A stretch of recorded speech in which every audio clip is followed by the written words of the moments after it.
President Bola Ahmed Tinubu has summoned a meeting of the Council of State and the Police Council for Thursday, October 9th, 2025, to deliberate on the escalating insecurity across parts of the country and other pressing national issues.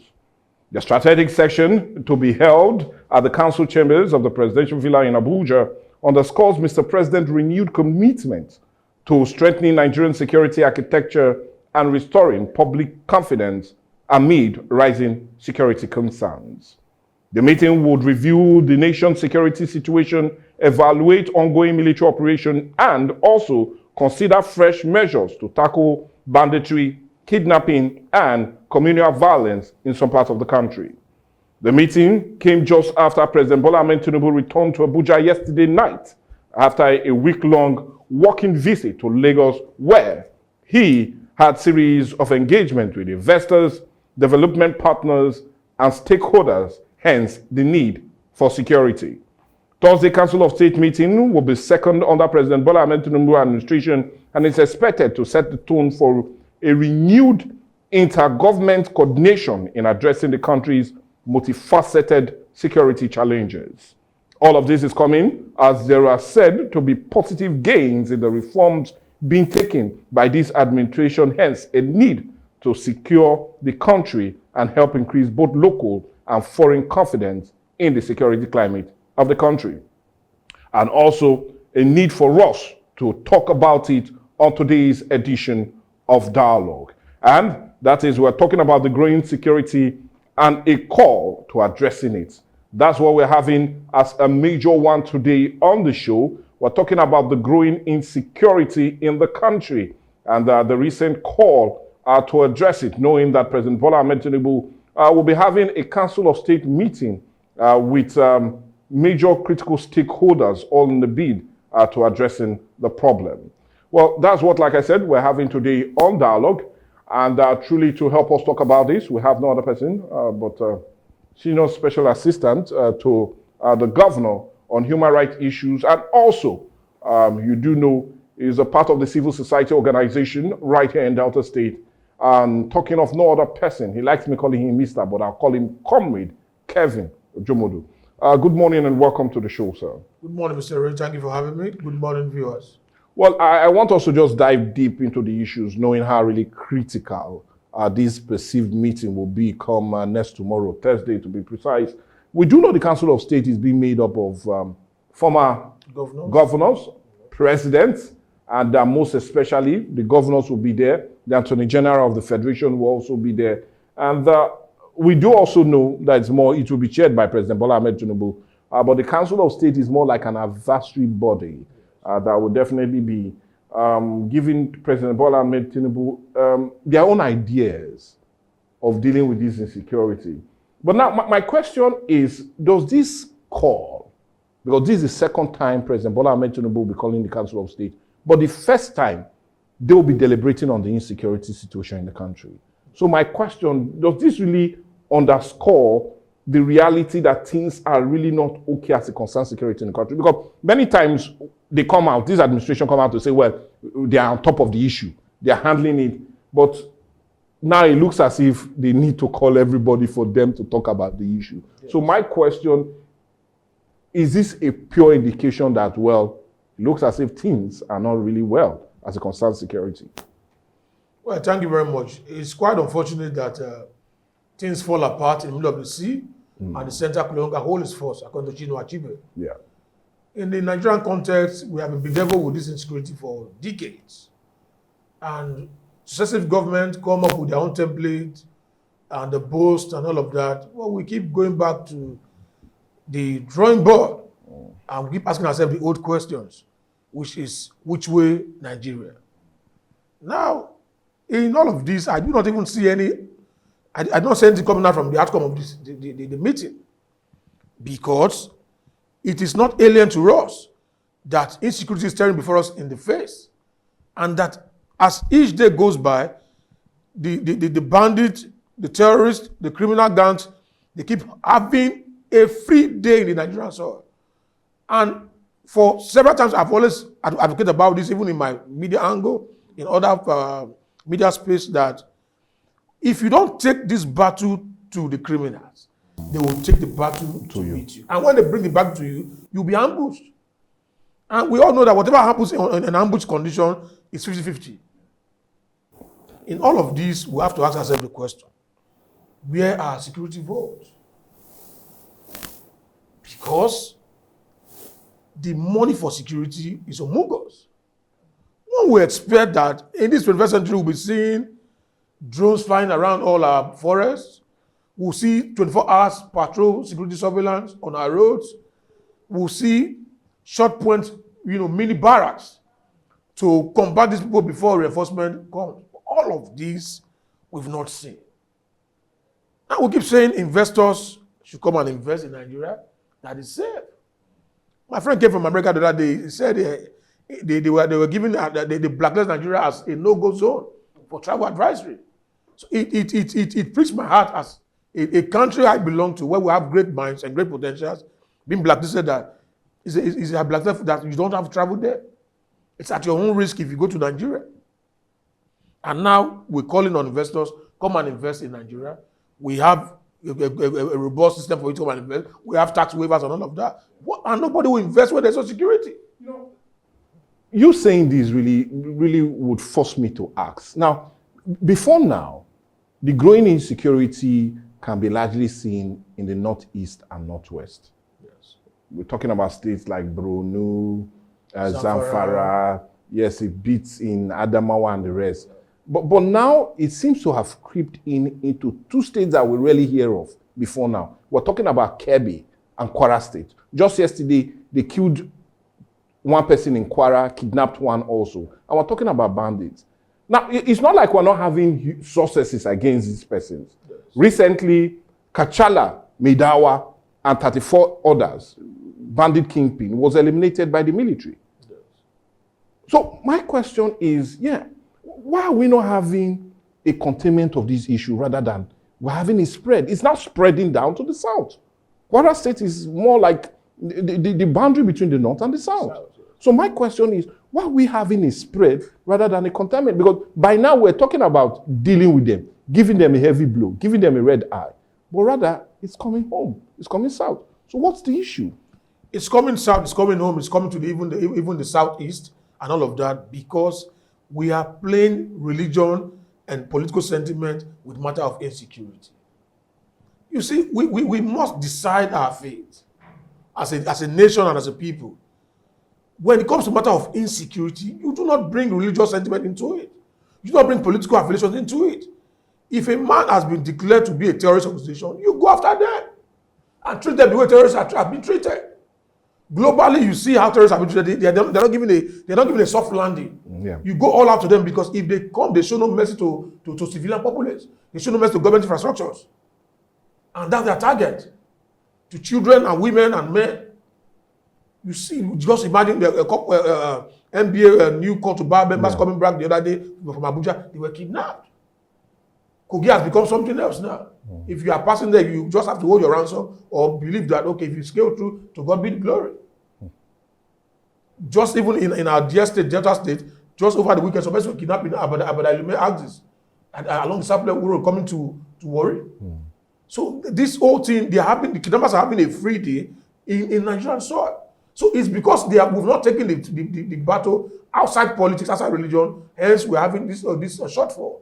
If the government of the day will stand to the ovation and say, okay, well, now we're not going to look about ethnic sentiment, religious sentiment, political sentiment, let's go all out for criminals and bandits in the country. Then deploy modern global best practice to fight to combat these things. Because at the end of the day, now the reason they're calling for this meeting now, because it is coming closer to them. Abuja is becoming unsafe now. We saw the robbery that took the life of Arise TV representative, and a lot of others happening within the Abuja. So they are now seeing that, okay, even the federal capital territory is no longer safe. And when the capital territory is no longer safe, meaning the high and mighty there, they are not safe. Hence, they are calling on this crucial meeting to say, okay, what do we do? What have we not been doing right? So it's not enough to call a meeting. It's enough to tell ourselves the bitter truth. Are we ready to fight insecurity? Is the government battle ready? Our service chiefs, are they the right people? Are they the one manning the offices? Because we have operational generals, we have non-operational generals, we have favoritism generals that just say, okay, it's my townsman, go there and just be the head there. And the man doesn't understand what it means to be combatant. He doesn't know what it means to be combat ready. So when he goes there, what does he do? He just gives directives and sits in the office. All generals should be deployed to warring areas. Stop being in defense headquarters. Riding, no, go to the place that the warring place, stay there. The IG go there, the Air Force, everybody go to those areas. So you cannot feel the pulse of the people. Look at what happened in Plateau just over some months ago. Yeah. When people are being killed, nobody said accountable. You know, the idea that somebody will be murdered in Nigerian soil and nobody will be held accountable, it's worrisome. It speaks volume. Okay, it breaks our heart as the people to say, how come these people having a free day in the Nigerian soil? You kidnap for ransom. Okay, we have a national security advisor. Yeah. We have a CBN governor. What's stopping us from putting the tracker in this ransom money? And when they are paid, you trace and track. No, you just commit crime and you have a free day, a holiday to go. Well, anyway, I'll plead with you. I know how really annoying it seems to be and how passionate you're talking about it. Well, in case you're joining us, yes, we're looking at the recent surge in insecurity and the growing call for something to be done about it, especially knowing that President Bola Ahmed Tinubu will definitely be holding the Council of State meeting come next tomorrow, to be precise, Thursday. And well, on top of that very list is the issue of insecurity and what needs to be done to curb it and for it to be given a heavy blow and not giving that of a kid gloves. All of that is what we're looking at today on the show, knowing that the growing insecurity seems to be really impacting negatively on ordinary Nigerians. But the question still remains, why is it spreading rather than being contained in a specific area, maybe the northeast or the northwest, where it really started from? But just like our guest said, Comrade Kevin Ojomodo, he feels it has a political coloration and also a religious part of it, and hence it seems to be so. But I want to also bring in the issue of business into the issue of insecurity in Nigeria. Because I could still remember the Chief of Defense Staff, Christopher Musa, came out in July to tell us that about 40% of the 500 million light arms circulating in West Africa will be found in Nigeria. And this is because of the merchants of debt, as we call them, businessmen. Do you see this business part? I'm not just talking about ransom taking alone. Yes, ransom taking, according to them, is more like the business. Informants giving them needed information of military formations and the settings is also part of the business. But we are now seeing an increased number of light arms being traded in Nigeria. Okay. So do you feel the business part of it is also the reason we are not really winning the war against it? Let's look at it. I think those are just mere excuses. We have the law of prohibition of firearms. Who to carry firearms, what kind of arms you carry, small arms and all of that. Now, how do these people get these arms into our country? Okay. It's same through our politicians also. Yeah. You saw a lot of reality that unfolded when they said during the pre-election era, they give ammunition to some of these persons and say, okay, in case it doesn't go my way, this is what we're going to do. Now, when the issue went south, a lot of them could not retrieve back those arms. You give it to these boys. And a man with the arm, the next thing that comes to his mind is crime. Because he wants to feed with the arms that he's holding, and he goes about doing what? Kidnapping for ransom. So I think those are just excuses. Okay, what have we done as a nation? We have a national security advisor, Nuno Ribadu. He's a police officer, well detailed, a retired police officer, well detailed. So sometimes I keep wondering what is going on. What's happening to our intelligence? Because if you say we saw when customs intercepted the container that was having a lot of 500 pump back at that time, all of that. So what happened to our intelligence? These ammunition, they pass through the road, they pass through our borders. So nobody intercepts, nobody knows that, okay, firearms moving from XYZ state to XYZ state. It shows that we as security formations is faulty. We must say it the way it is. Because if our security architecture is solid, you can't beat the radar. Why they are coming to be intercepted, and by the time you remove them from circulation, then what happens? They will begin to pursue normalcy. My first take is this: the ransom payment. What has the CPN been able to come in point with the National Security Advisor and say, okay, now what do we do? Every ransom to be imprinted, we have imprinted and a tracker on it. So when they get this money, you follow up to next level. But today, no, nothing. People just, sometimes the Christian will tell you, just go pay the money now. And you know, say, just pay them, but they not kill your person. People don't even bother calling security to say they kidnap them. So they just look for a way to pay ransom and they go. So it's not become a lucrative business in Nigerian soil. 10 years ago, I warned about this. I said, we must begin to track ransom payment. That way we could get these people accountable.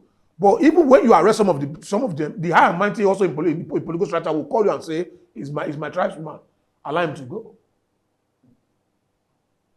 We have some in detention that they don't even try.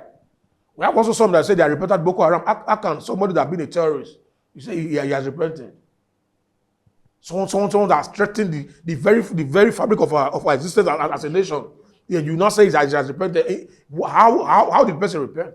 Okay, now, still looking at this, because you just brought this up out, and I want us to really concentrate on that and the issue of politics being played in the issue of insecurity. Well, I'm happy the Council of State meeting will have different perspectives of different political divide, because we're having the governors there and former presidents who also vowed in different political parties who will be a part of this Council of State. So it's more like dealing with the political angle of the insecurity. Hence, we know President Bola Ahmed Tinubu is conveying this very meeting of the Council of State come next tomorrow. But yeah, should we look deeply at the political side of this insecurity? Because if you still remember also, General Christopher Musa came out in August to say, well, yeah, the uptick of violence will continue. It looks as if he predicted what is happening now.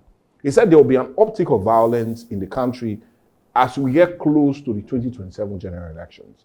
And the reason he's giving this is that he feels politicians are having a free day in wanting to make the country look ungovernable, to have reasons or things to campaign about. And we do know security is top of the list of what people would love to campaign about. So my question, if we seem to have a political coloration in all of this insecurity, what should be done about it? Because the reason I'm asking this, ADC came out yesterday, the African Democratic Congress came out yesterday to say, well, the issue we're having in Kebbi is not just only that of banditry, kidnapping, we're also having political thuggery.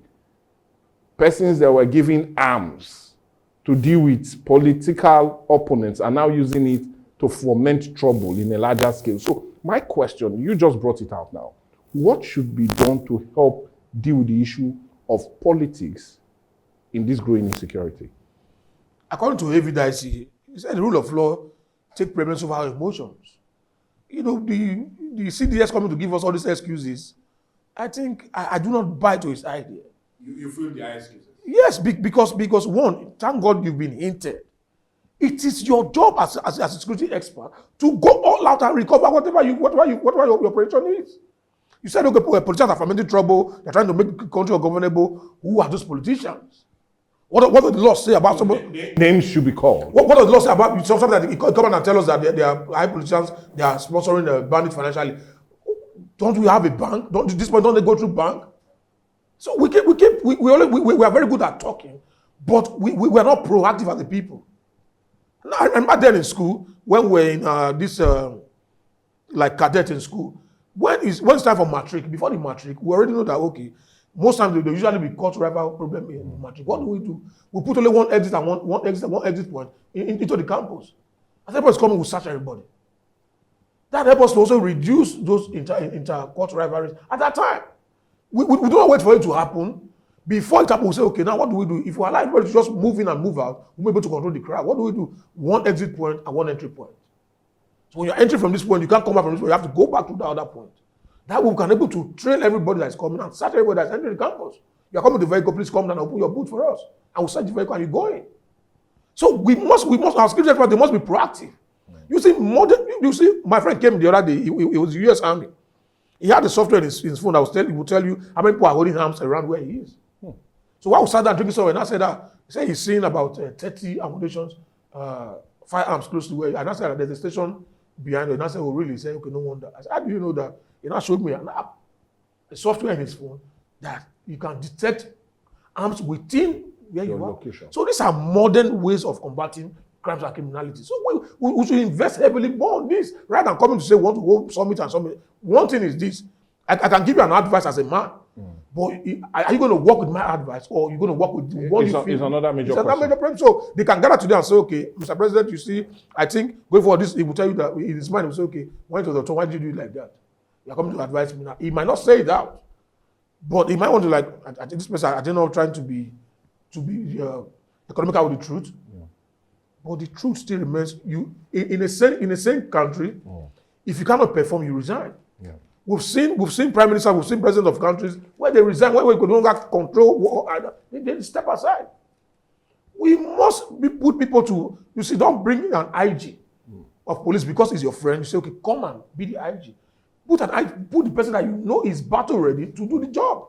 Don't bring a CDS that you know he cannot do the job. Bring a CDS that you know is battle ready to do the job.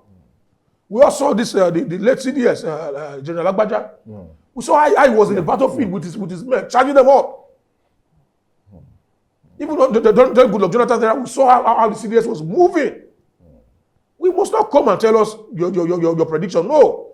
What have you done about the prediction you have received? We have military intelligence, we have police intelligence. What are they doing with intelligence?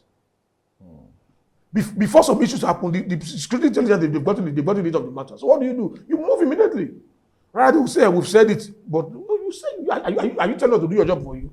You are the security expert. You are the one trained to carry firearms, to protect our sovereignty as a nation. Yeah. So what are you doing to protect our sovereignty? You know, they said our borders are porous. Well, what have you done to begin? Our borders are porous. Why not seal up our borders? To ensure we're able to monitor people coming into our country, just walking to Nigeria, you walk out. We have a border with all of Shad and all of that. You just throw in and throw out this Nigeria. You throw into this side. But can the borders really be manned? Yes. Knowing that we have almost 200 outlets, just alone between the Nigeria and the Chad Basin, that can easily be accessed by this person. They can be manned. What do? Just get a drone. Put it there. As you are coming, you are stopped. The next point is holding you back. Please, can identify yourself. You can't really go back. We can't. With the most amount of money we spend every day, Nigeria should be able to be a solid defensive country on its own. Now, this internal. We do not pray for our external aggression. Because we've had history of generals in Nigeria that don't have history of war. I keep wondering, is the same Nigeria where our military was ranked the best in infantry? And I had issues with Liberia. Morovia, Sierra Leone, all of that. And when Nigeria troops come in, you know that these are trained field officers. When they come in, every normalcy is restored. I keep wondering what has happened. There is at the point that they fall off from the original plan of how security to be carried out to favoritism, ethnicity, and along party lines. But if it were to be in those days when we say, okay, when Samado and Shastelo were having, when Nigeria stepped into the soil of Sierra Leone, there was no mercy.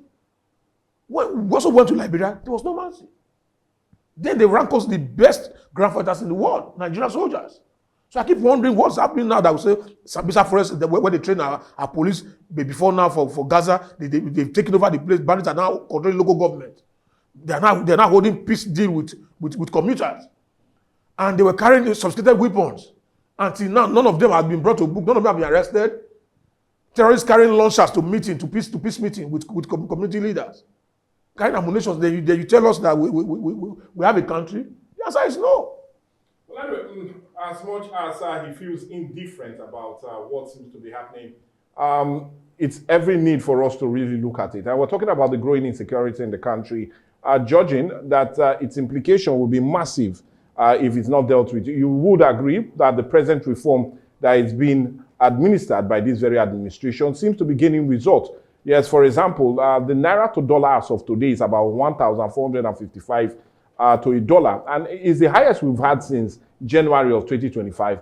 And not only that, our present GDP is the highest in 4 years. It's about 4.23%. And not only that, also, if you look at inflation for September, it fell to 20.12%, which many will say all are attributed to the present reforms. But the question is, if this insecurity fails to hold and if government fails to do the needful, will all of these gains not be eroded and we are back to square one as it concerns the impact of insecurity on us? But anyway, we can talk all we can if we do not offer solutions.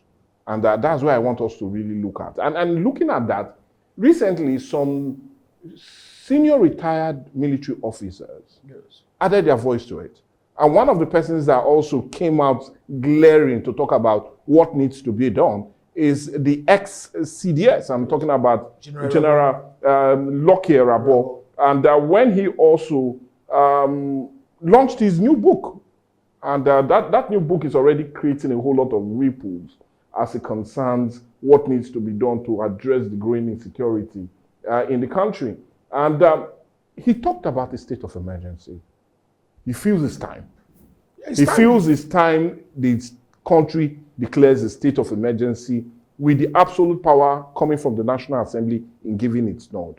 Now, as a civil rights activist, we do know when state of emergency happens, the rights of some individuals are eroded. That's how it is. But in whether civil right or not, do you subscribe to his view that the state of emergency will be needed to deal with the growing insecurity in the North? I think I strongly agree with him. He's a retired general. Okay. He has gone through the rank and file. He was there. He understood the security architecture of the country. He knows the chronics of what has transpired. I agree with him strongly that there is need for there to be a state of emergency in terms of insecurity. Okay. But the point I also want to understand is what was his role also at the CDS during his time? Okay. What was the achievement? What were the breakthroughs he had as a general? They were, because most governors also are hiding under the guise of the president, also not utilizing their own security vote as well. Because the funds coming into states and local government has tripled. Oftentimes we always throw the blame to Mr. President, but the governors and local government chairmen, they are CSOs of their own state and the local government council. So they must also, you see, like Lagos State, for example, they invest heavily in security. So states also must also utilize that same avenue to invest heavily in internal security as well. Because we cannot say the president as well. No. The president is in Abuja. It cannot be everywhere at the same time. Most certainly. Hence, there are governors, there are senators, there are House of Rep members, there are councillors, there are local government chairmen to also do their own bidding. So if state governors also will rise to the occasion also and protect their state as well, invest heavily in security. When you invest heavily, you bring more vans, involving giving gadgets to security operatives, giving them good trackers, giving them good welfare package as well. It also boosts the morale of officers working within the state to go all out on criminals. Today, I bet you that some officers will tell them, go and chase after criminals, they tell you that they don't want to go. Yeah. Because they know if they die in the course of it, what will be the fate of their families? Nothing. But when the man knows his life is well insured, he knows that even if he died on the battlefield, the family will be well catered for by the country, by the governor, and all of that. Then the person goes on to this job. But when we give our best to only politics and leave security and other gray areas, then there's a lacuna. And now everybody's feeling the bite. Even when you go to escort, you're not even safe. Because you don't know what will come after you. The other judge was kidnapped in Bayelsa. So each governors also must rise to the occasion to do their own bidding. Spend the money, because security vote, nobody come and audit your security vote. Yeah. Some of them just take the money and keep it there. No. Invest the money in your state. Your own, ensure that your citizens also, they are safe. Local government also, you also have security vote. Invest heavily also there. About that, the era of Michael Chidi, the former Warri South local government chairman, he also gave Sienna vehicles to divisions around Warri South. I think we also did the other Ramsey, they gave vehicles also. That will also help the police also to patrol. Most stations, they don't even have a patrol van. Some police stations in this state that we are, some police stations don't have a patrol van. So now how do you want this person to have a patrol van to combat criminality and crime? So give them modern gadgets. Government can invest in it and say, okay, we're giving people gadgets worth 1 billion naira. Yeah.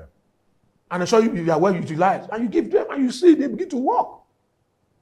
Because at the end of the day, without information, these people cannot function. Most certainly. So how do you do it? You invest heavily in information technology, IT, to combat crime. You can from here detect the crime that wants to happen out there, then you move immediately. So you feel all is our lack of preparation, our preparations seem to be faulty, and not just that, we seem not to be proactive in dealing with the issue of insecurity. You've said it all. We we are reactive, we are not proactive. When it happens in Nigeria, you see everybody go to that place. You see the CDS, you see the police, everybody go there, go there and go and do statement. No. Before it happens, what did you do? We see whereby the Benue massacre, people were calling for security, nobody came, and when it happened, everybody now rushed. No. We must be proactive, prevent it from happening.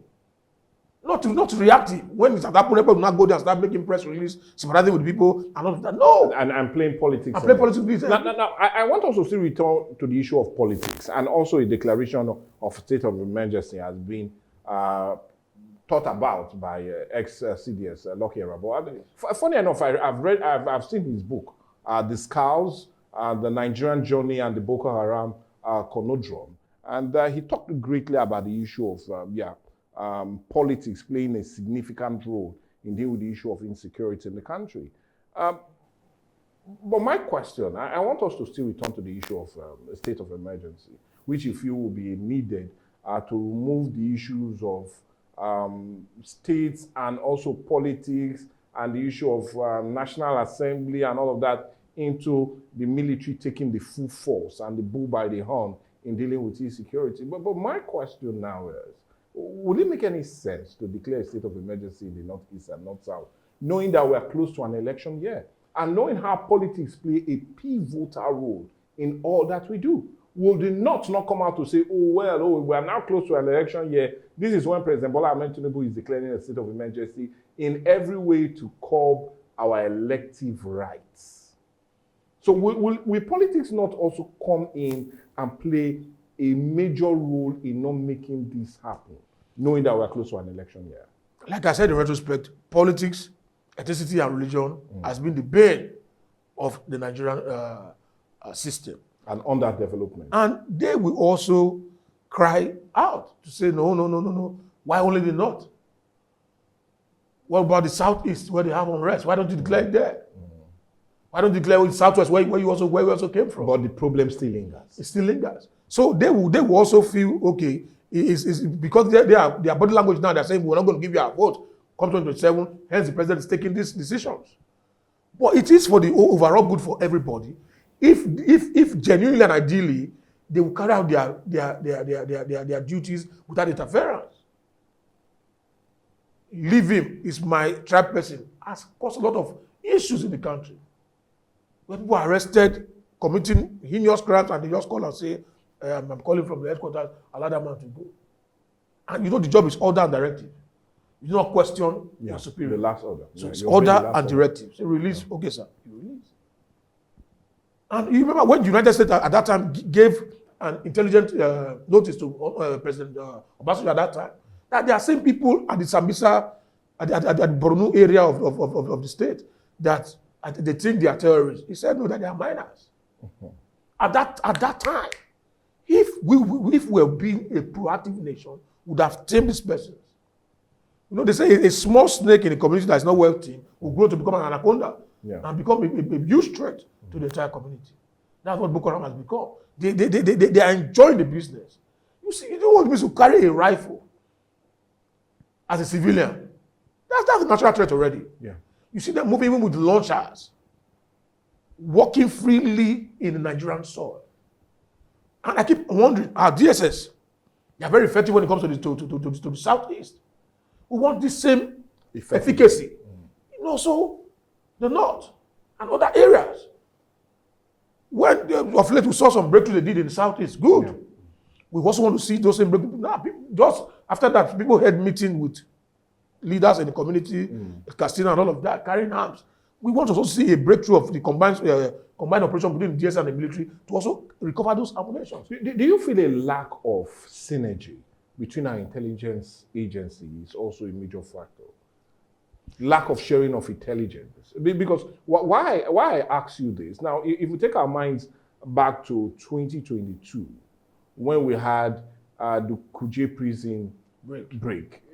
The DSS said they gave a very strong indication that might likely happen to the Nigerian Correctional Facility. But all of them were not taken into consideration. Hence it happened. So is it they were lacking? Because everybody is now seems to be putting every idea on the table on how well to deal with this issue. Do you feel a lack of intelligence sharing has also cumulated to this growing insecurity that seems to be now having a monster look rather than being tamed? One, it has affected, and two, the willpower also to take the intelligence to work. Okay. The willpower. We saw the other day enough mistakenly bombed the community thinking they were insurgents. Yeah. That tells you that there was a faulty intelligence gathering. Because when you get your intelligence for airstrike, the ground intelligence must give you feedback that is clear. It's confirmed already that this person is moving towards the direction. Truly, they are bound before you strike. But you strike from that point and you take life of civilians. In security, they'll tell you that if your plan will cause the life of one civilian, abort it. If, for example, you want to attack information and it will affect the life of 2 civilians or 1 civilian, abort the operation till when the civilians are out of danger. So they don't look at collateral damage. Yes. But in all of this, you see the willpower first to take this intelligence. For example, the Nigerian police might give the military intelligence. They won't work with it because of ethnic and religious sentiment. Maybe the area the intelligence is coming from is maybe maybe my mother's side. No, they will not go there and keep people on my mother's side. I won't do that. They will just KIV, keep in view. And before you know it will happen. Maybe if it's coming from your religious sentiment with your religious affiliation. Say, I know these are my people. No, I won't do this. Let it slide. You keep in view. And before you know the problem will come. So in all of this, first, we must first of all think country first. I keep saying it, we must think Nigerian first. Because the truth is, if we would have another country, just Nigeria that we have. And if we cannot come together and fix this country, then we won't be having the country to live in. Okay, now, I know time is not a friend and we're really almost exhausted all our time, but I feel this discussion will not be complete and will not be fair if we do not also bring insecurity back home and deal with the issue of insecurity in Delta State. Yes. Let's look at that also. Yeah, just like you stated, just 2 days back, almost 15 persons were kidnapped on the Sapele axis, the Sapele Warrior axis, which is also a growing threat to the peace that has existed for a while in Delta State. So let's now come back home and look at the insecurity also in Delta State. For you, what seems to be fueling it?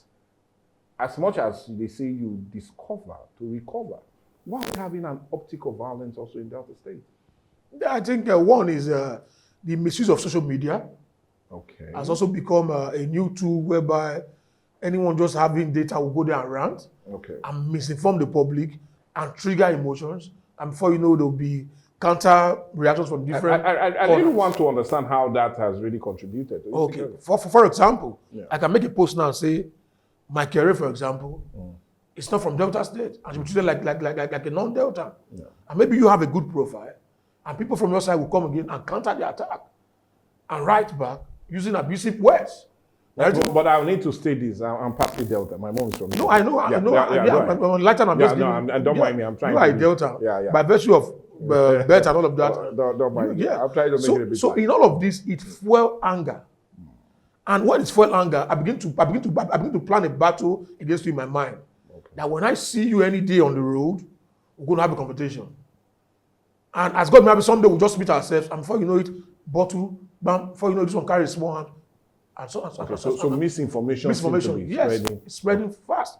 Then two, we've been able to enjoy good security synergy for some months now before this one has happened. You see, in Abraka then, where kidnappers in Abraka, Nomasi had been brought there, and the Delta North, Nomasi had been brought there, the Ugeli area in the axis, Undukwa area in the axis, Ogwachiku too, Nomasi had been brought. But you see, it's not enough to just get a win, and I keep telling the security operators, don't get a win and go and rest. Okay. When you get a win, go all out again.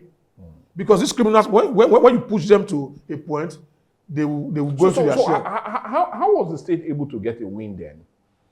Was it that they went after the criminals? Was it that they were proactive? Was it that they were better informed? How did they manage to deal with those growing insecurity there? To see whether we can copy from that very plan and see how we can use that to deal with it now. Yes. At that time, they did more of intelligence gathering.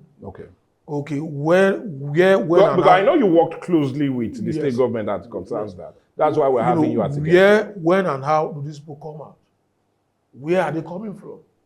At one point, what are the type of operations? In getting that, a lot of them were ambushed by security forces with the state, and some of them they move out from the state to other areas. Hence, you see that there's a recent trend between the Edo axis, high kidnappings in Edo. Because when we're giving a push at that boundary between Delta and Edo, a lot of them pushed into the Edo forest because the Delta became very hot for them at that time. So now, we were able to get it right that time. One, intelligence gathering.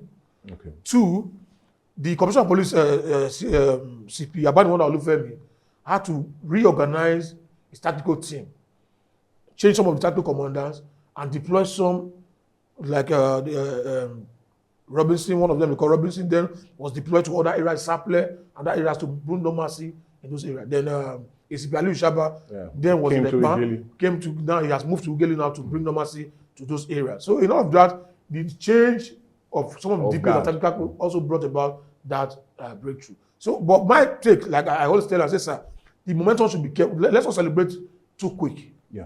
When we have, we're entering the Ember month, there's this quest for younger people to want to make money. Yeah. They want to make wealth through any cruel means possible. So having that mindset first, you now have to prepare for the December. Now we have to have more redeployment of security forces, 24 hours surveillance patrols on our road. That's the way we can get it right. To maintain that momentum rather than say, okay, let's just leave it at that. No, we'll get it for.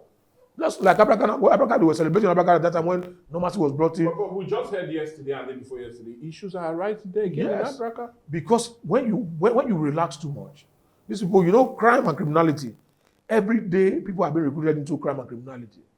The human brain, when you sit and idle mind, no job, nothing, you just sit and think of, next thing you think of is to commit crime.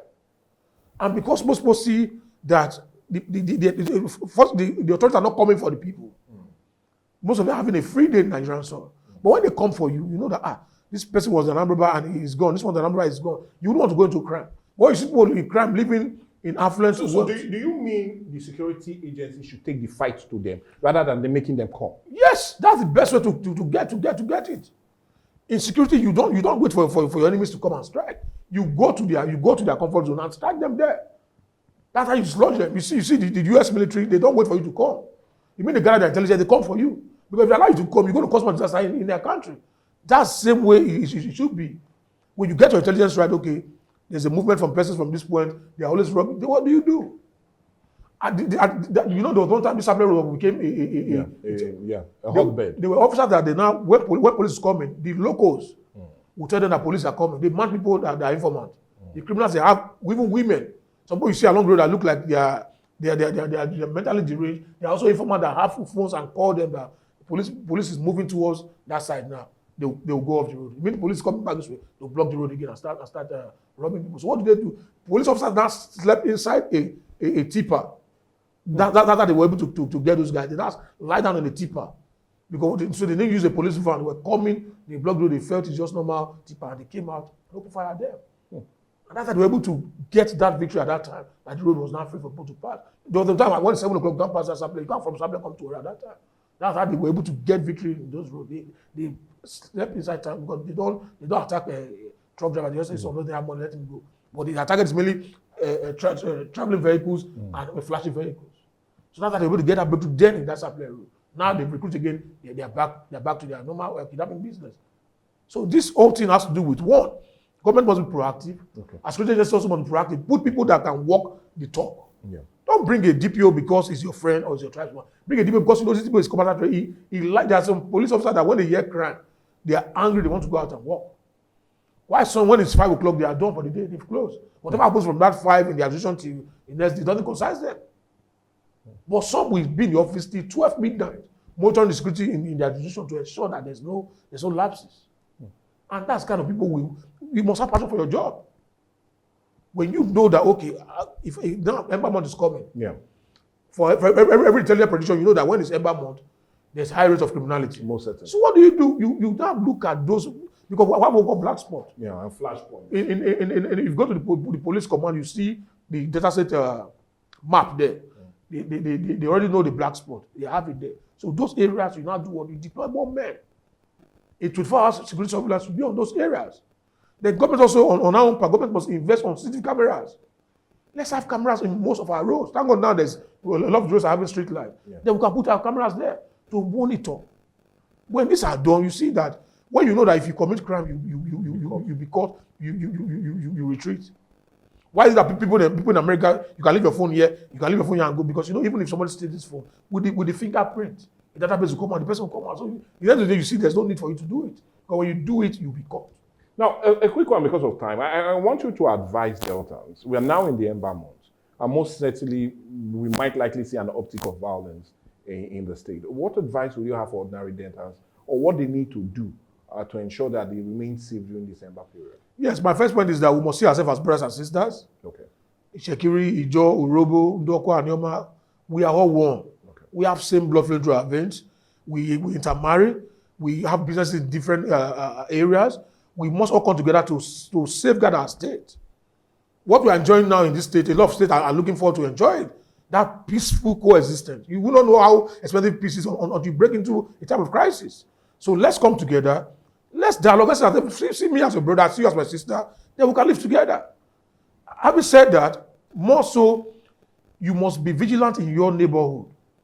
Don't say it doesn't concern what's happening in that company. No, you see a strange place in your environment called the nearest police station. You see a strange vehicle enter your farm yard. Look if they kidnap somebody. Like the case of the guy that was killed in Bayelsa. It was the farmer that helped to uncover that agent that killed his colleague. It was the farmer who saw when the vehicle was leaving the farm that snapped the number plate and also snapped the slippers of the deceased that I saw. And when the wife saw it, the wife said, "This is my husband's slippers." And they saw the vehicle, they not tracked the vehicle, they saw that the vehicle belongs to the judge. Why he was running to Lagos, he was arrested, his girlfriend also was arrested. That's what we call local intelligence. If that farmer had said, "It doesn't concern me," nothing would have happened. They would have gone freely. But the farmer was able to, when he saw the way they were driving, he said he had 3 gunshots. I saw the way the vehicle drove up. He snapped the plate number. So see something, say something, and do something. Don't say it doesn't concern me, because tomorrow we do not know who has going to get torn with it. So let us come together and secure our environment. Strange people come into your environment and this face, I've not seen this face before. You make a call. Don't say after it doesn't concern me. When they come, they don't know who is who. That's my submission. We must live together, also share intelligence. Yeah.